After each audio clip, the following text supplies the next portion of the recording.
Alrighty, here we've got Cyber Citizen Shockman Zero being played on Switch, courtesy of PR Hound. I don't thank them very much for the review opportunity here. This is the fourth game in the series, and I don't know what to think about it because I mean it's how do I put this? It's more the same. If you like Shockman, the series, you're going to like this game. It is, I think, definitely, a bit better than the previous three.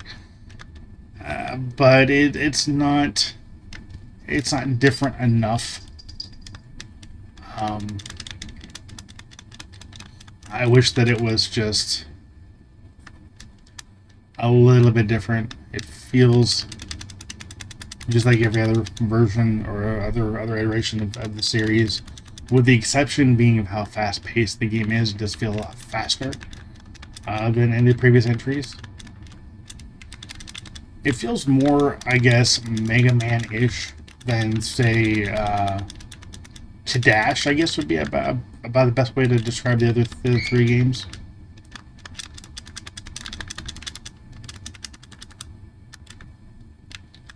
But it definitely feels more like Mega Man or Bad Dudes in the game that comes to mind.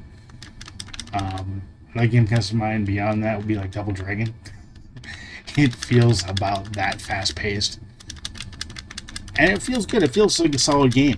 It's just it feels more of the same. The previous titles were a lot like this. Now, granted, again, this is a very fast-paced game. It's just more of a solid platforming experience.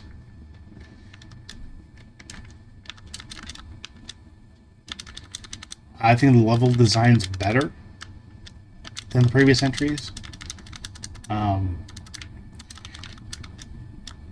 The sprites are more balanced. They're not as big, which helps make the game run faster. Although actually I don't think it really makes a difference per se, but I mean it looks better. It's presented cleaner.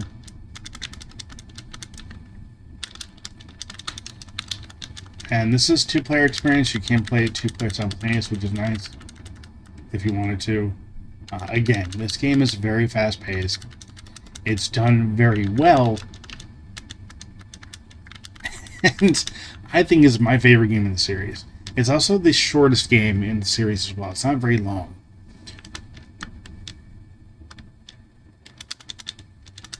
But again, graphically speaking, the game looks great. It's smooth, fast.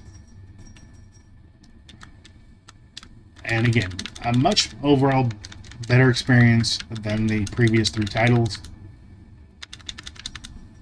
And it's just a great platformer.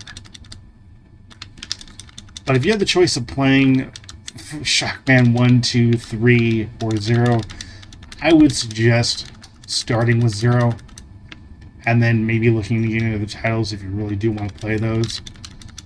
Again, I think this is the best game in the series. I really do. It's faster, better put together. It just feels like an overall better experience. And plays really well on the Switch. And the game also does feature cheats. It features video settings, save states, just like the previous titles do. So you get all that as well. Yeah, the scrolling is smoother. I mean, this really is. It's like they learned everything there was to learn from the previous mistakes, the previous titles, and throw that out the window, saying we're not going to deal with any of that. We're going to make it a really great platforming experience, and that's what they did with this release. They really made this an awesome game. But again, it's very short. I think it only takes like maybe half hour to an hour to complete if you rush through it. It's not that long. Which is a shame, because it's a really good game. I think if they would have started with this release and then went on to make the previous titles, that it would have been an overall better series.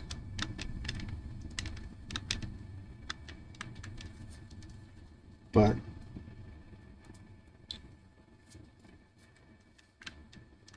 that's okay. We finally got Cyber Citizen Shockman Zero. And it's an awesome game. The writing's great. I love everything about this game. It's the best Cyber Citizen game in series, and one I would highly recommend playing. If you're a fan of the series, if you're not a fan of the series, if you like platformers, beat 'em platformers, you're gonna have to pick this game up. This is a great game. And I'm going to be here. I want to thank Peter Hound for the opportunity. I want to thank you for watching. Thank you for subscribing. And so until next time, take care and have a game.